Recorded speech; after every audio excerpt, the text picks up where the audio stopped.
Hey everybody, welcome to another episode of Convo. Today we'll be discussing the 40th anniversary of Rocky, which is the first appearance of the Italian Stallion and Apollo Creed. Italian Stallion versus Apollo Creed. It's like a damn monster movie. Oh, it's a monster of a movie.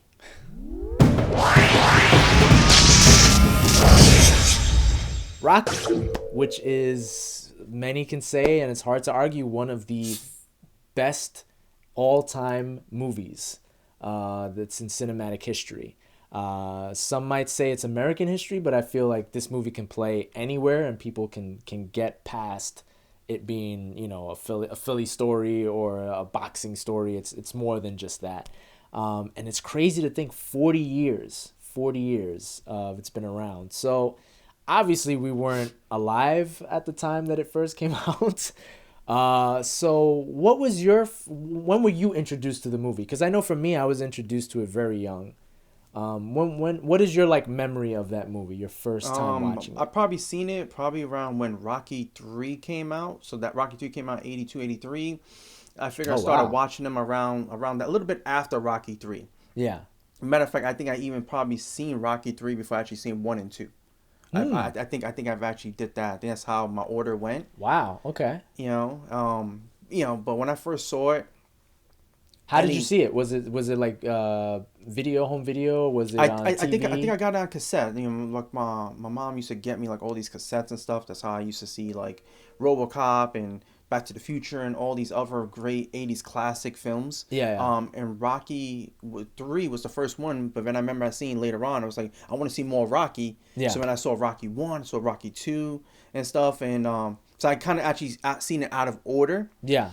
But you're absolutely right, though. Like, this character here, and you watch these films, like, he's such a great character. I think he's probably one of the greatest characters of all time. On my list, he's definitely tops. Like top 5. Oh yeah, definitely. Iconic, very iconic, character. Yeah, I mean, it's like you said, not just American cinema, but like cinema period. I mean, you got people. When I went to Philadelphia, I seen people climbing those stairs who were like from France, from Japan. I mean, like in general, like this is like this is what you do. You go to Philly to do, and you replay some Rocky scenes. I mean, to this day they still get tours in Philadelphia, the Rocky tour they call it. The Rocky it's tour, all the places Rocky went to, where he trained at, where he went to, where he met Adrian, where the gym was. Yeah. It's just such an iconic film. I mean, like, I don't think it gets any more iconic than that. Yeah, I mean, it's same for me. I think I started watching it. I think I saw a marathon on TV when Rocky 4 was out, because I think that was my first time really watching the movies.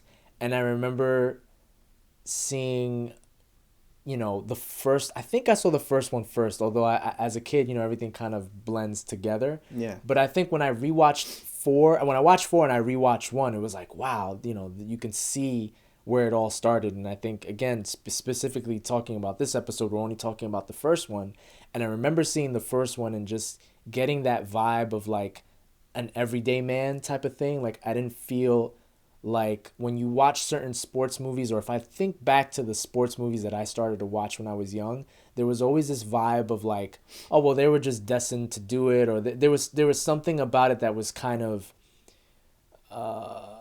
destiny, but destiny in a way where you couldn't really relate too much. It felt more like a story. Whereas Rocky, when you watch it, it's almost like watching a documentary. It's like borderline, you're watching this guy who's not your perfect fighter, but he's got a lot of heart. And as you're watching the movie progress, you really feel for the character, because you feel like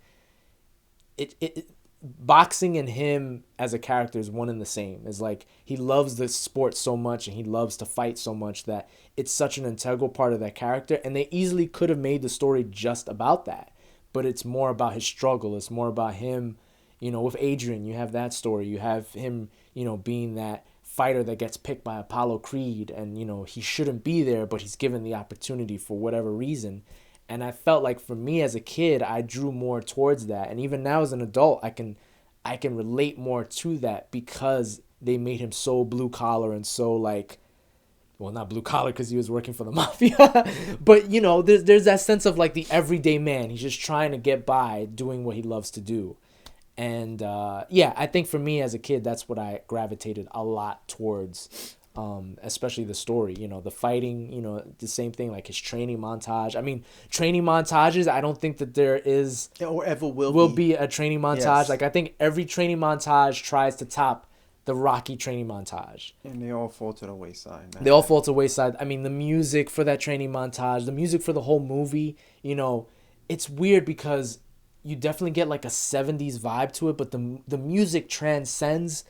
Like, you can tell there's a 70s style to it, but if you were to listen to it now and put that in, I mean, everybody does it. You work out to the music, you watch movies that have like these training montages. You could easily place that music in there and it doesn't feel too dated. It just feels like, oh, it's an orchestral score. Well, it's a timeless classic fucking like score, like the soundtrack. I mean, to this day, it's still in my iPod. And how many people could have this in their iPod Training and to not it or have work out? I mean, my daughter, she's so young. She listens to that music and she's like, "What is this?"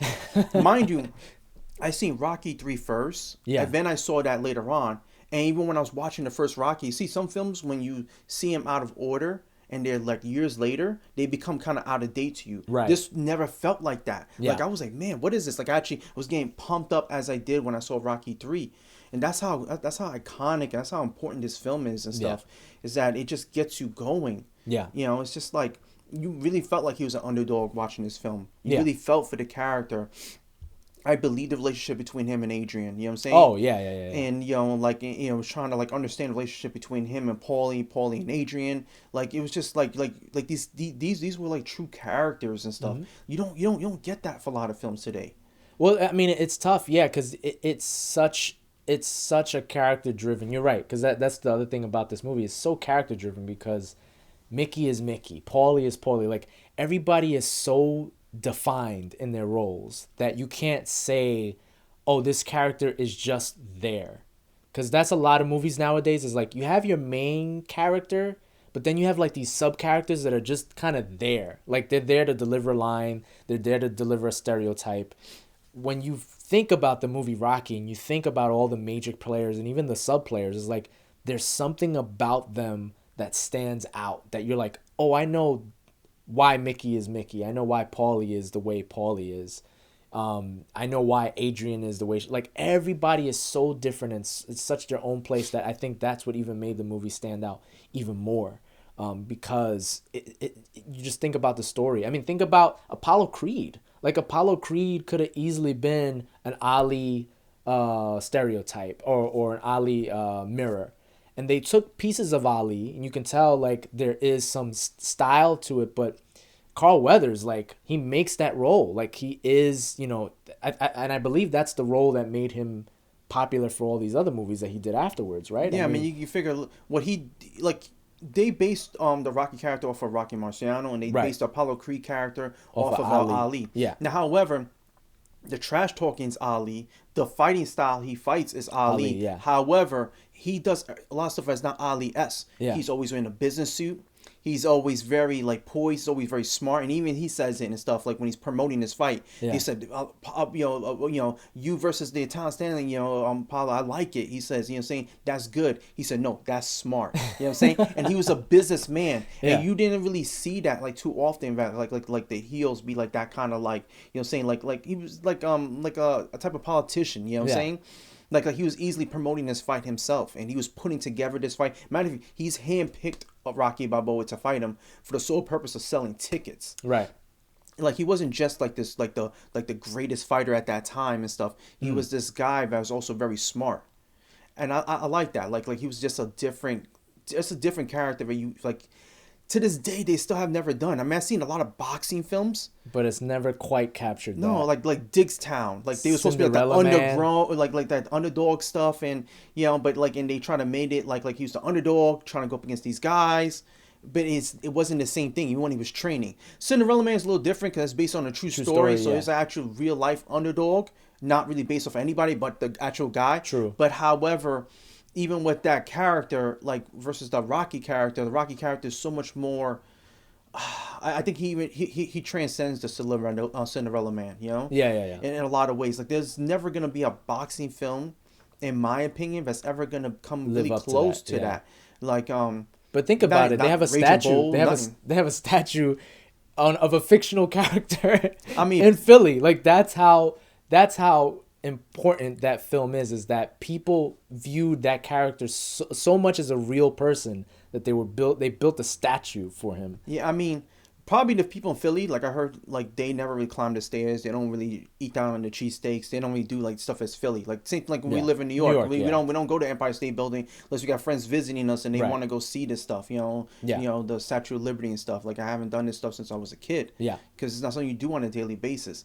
But for everybody else, like around the world, in the country, around the world, this is what you do. It's stuff you want to go ahead and reenact things that Rocky Balboa did. You know, you want to go on your first date where Rocky and Adrian did. You want to do that. Like you want to do Rocky themed weddings and stuff. Like you know what I'm saying. When you're training, you want to listen to the Rocky music. You want to wear the Yeah. Rocky shorts. I got the Rocky shorts. Yeah. You Oh know? yeah. The Rocky shorts. And whatnot, Yeah. the red, white, and blues and stuff. You know, I mean, I have these things, but And you gotta also think about the main star. I mean, the movie's called Rocky, but Sylvester Stallone. It's really hard to think that if you look at the story behind how Rocky got made, could you see somebody else playing Rocky? Because that was the main thing, was they didn't want Sylvester Stallone. He wrote it. He wrote it after seeing an Ali fight, and he was about to get $350 million to buy the rights. They wanted to buy the rights, change it, do all this stuff, and he said no. And this is while Sylvester Stallone wasn't a big actor. He was like poor. He was trying to make it, and he wanted to be Rocky. He knew that he could play that character. And just thinking about how iconic that character is, could you see somebody else playing Rocky? I mean, We'd never know because it is only Sylvester Stallone that's played Rocky. it's possible. Like that Rob De Niro could have gotten done back then. You know, so I seen him in Raging Bull. Yeah. He brings something different to the table. I don't know. It's really kind of hard because you got to find someone with the body. Back then, it's not like today where everybody gets like personal trainers and they can start just hooking themselves up. You know what I'm saying? The fat kid in the office could be, you know what I'm saying, a Star Lord. You know what I'm saying? A superhero. Yeah, I mean, it's just that it's everybody's capable of doing that. Even Jonah Hill could probably come out and play a superhero character with the right kind of training that they put in for it. Back then, they didn't do that. Seth Rogen was in the Green Hornet. Look at that, like you know what I'm saying, and like it's. But back then, it was really hard to find like an actor who actually had the body, who had the look to play these characters. Yeah. And not to mention, they also wanted somebody a little smaller than Apollo Creed. Because actually, they wanted someone actually the same size as Apollo. And he said, nah, like, you know, I'm a little smaller. You know, to make him more like an underdog. Yeah. So, you know, it's really hard to like recast that. I mean, they were looking for other choices, even for Adrian. They were looking. I forgot exactly what they were looking for at that time. But some of the people you would hear, and you're like, wow, she's not even a brunette. She's a redhead. You know what I'm saying? Like she's a blonde. Like really, her Adrian? She's a little too pretty to be Adrian. And that's what they were wanting for, like a typical Hollywood film. Yeah. Like where this easily could have been that. Yeah. Over the top, like really pretty girl playing the pet shop girl who's shy and all that. Like you wouldn't have bought it. So I could just imagine who they would have gotten to play Rocky. And I think that's part of the mystique of Rocky, is that, again, because the budget was low, because it was a no-name at the time, because everything felt it matched the story, that I feel like if it became a Hollywood movie, I don't think it would have been as popular as this version of that movie is. Because I feel like the reason why this stands out is because, again, it feels real. Like, it feels like you're watching a real story. Whereas if, let's say, they got a top Hollywood director, let's say they did get Robert De Niro, let's say they get like whatever It Girl was at the time, you know, I think it would have felt too fake, and it would have been popular, but it wouldn't have been as popular as it is now. I think it was gonna be popular no matter what, but I don't think it would have been as popular had they not had the characters who were the characters in the film. That's what I mean. Yeah, it would have been a movie you would have remembered, but not as people remember it now. I think it still would have been memorable no matter what, but like to the level, I think those small little details put it really over the top. Yeah, because I mean, look how big Sylvester Stallone became afterwards. Look how big, you know, that soundtrack. You know, would they still have that soundtrack? Even think about little things like the run. Okay, so another fun fact about it, which I love, is that the creation of the Steadicam, of what we know now as a Steadicam. For those of you who don't know what a Steadicam is basically you take a camera and they have this little equipment that it's on a gimbal, so you can move it around and it won't shake. It's just like a perfect glide. And Sylvester Stallone knew an engineer who was working on that, and so he said, "Hey, I'm doing a shot where I'm running up these stairs.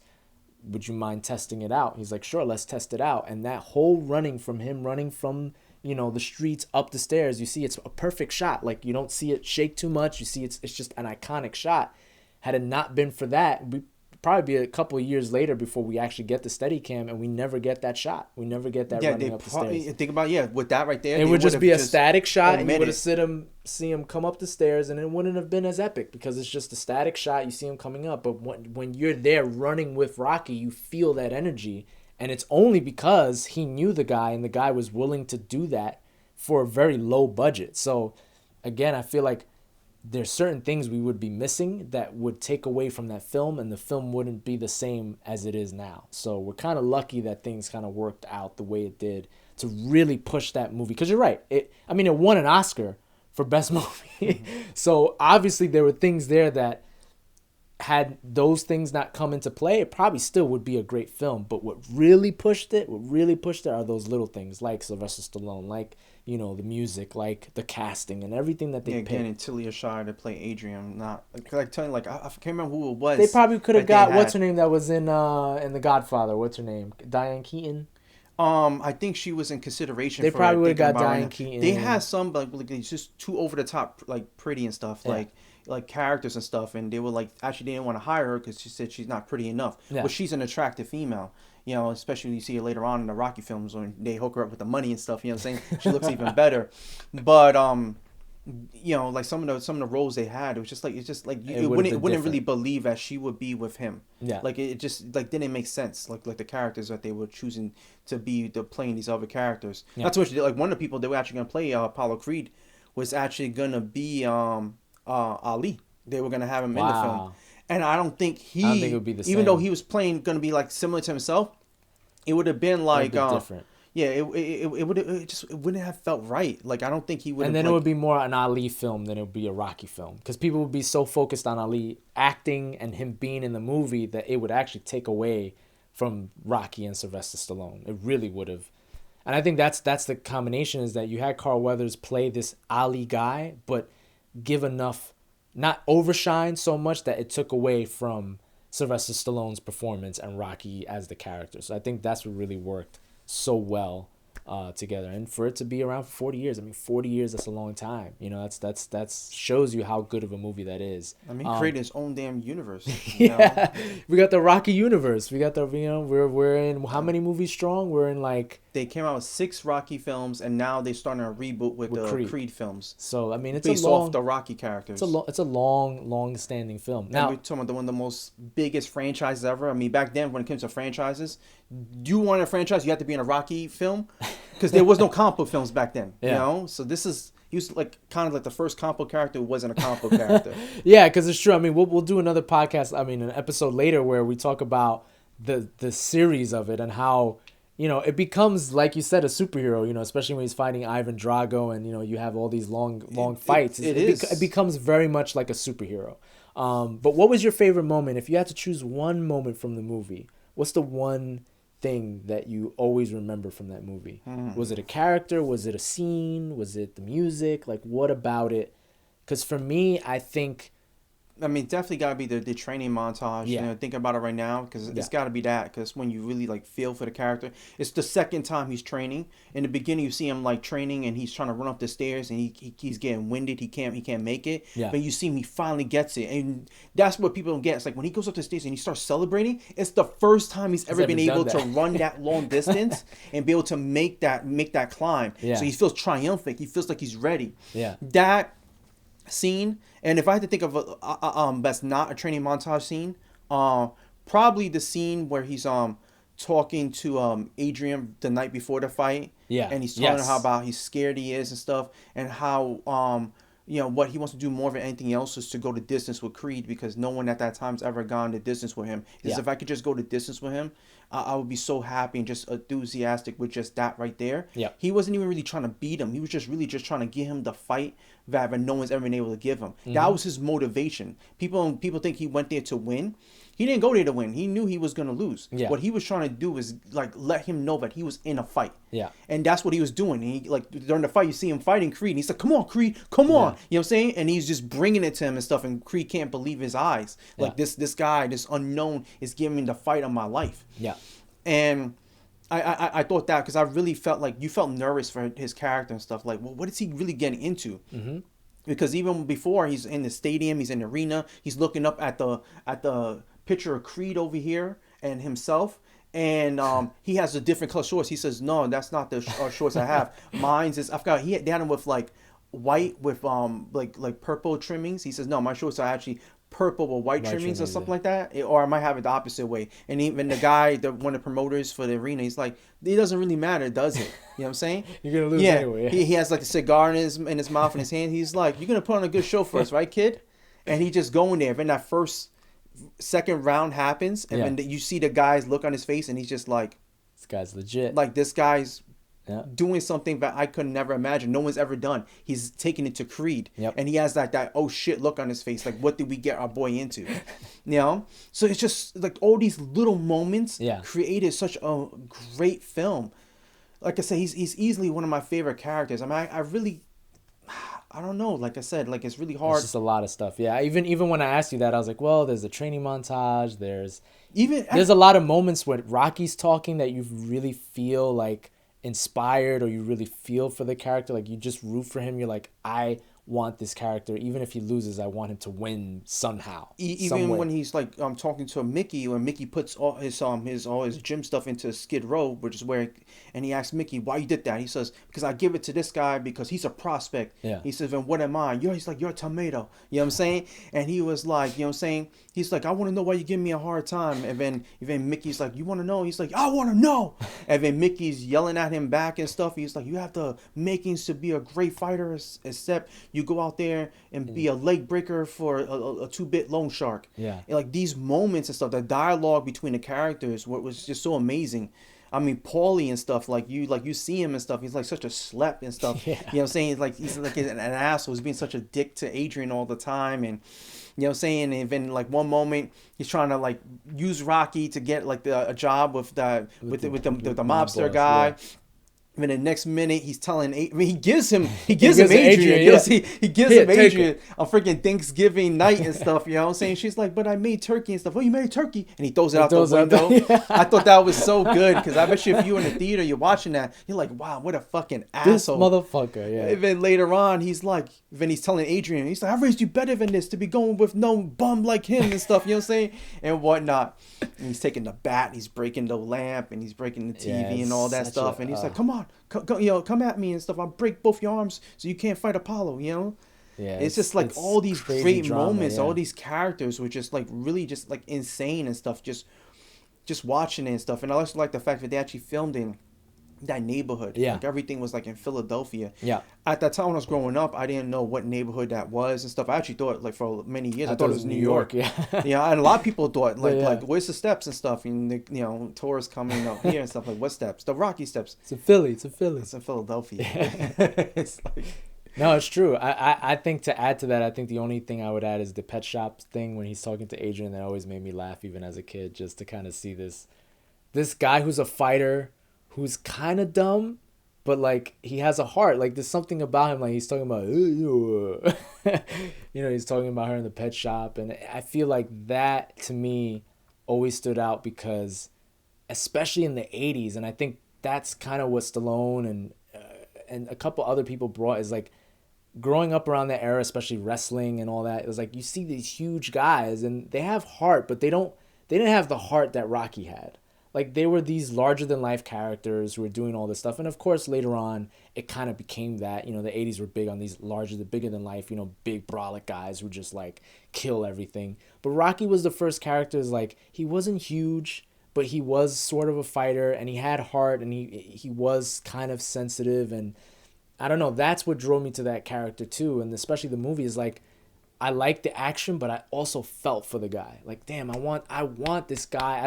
I know this guy's fake, but I want him to win so bad because I feel for the character. It's a definitely stand up and cheer kind of film. Like if you're watching this in, like Yeah. in the big screen, which I never was. The only film I've ever seen at Rocky was the Balboa in on the big screen. Yeah, But well, that and Rocky 5. Rocky 5. Yeah, But I could just picture just people just getting up and just roaring and Clapping, cheers yeah. and stuff. yeah, Because all these characters built that character for what it was. Yeah. When he was like admiring the dog, which actually was his dog in real life, Buckus. Yeah. And then Adrian gives him that, saying the dog, she said, this is to accompany you on your runs. And that was the motivation he needed and stuff. To get like, there. like everybody built and shaped this character for what he is and stuff. And made him the champion that we all love and stuff. Yeah. I mean, it's just a great movie. such a fucking amazing film. You should go see it. I know some of you may have not seen it or haven't seen it in a while. I suggest we're on the anniversary of it. Go check it out. Remember what to me is the original montage and one of the feel good sports movies where you want to cheer for More them. than just a sports film. It's a love film. A love story, You know, drama, definitely a drama. It's just an all around good movie. So check it out. You should go check it out. It's the 40th anniversary. Remember what a great character, what a great movie that was. We have enjoyed it. We've given our 10 out of 10. Yeah, it's definitely a 10 out of 10. But let us know in the comments what you thought your favorite Rocky moment was, or what you remember watching it for the first time. And don't forget to subscribe, to like, follow us on Twitter at @combo_convo. And as always, as we say here, we'll see you next time.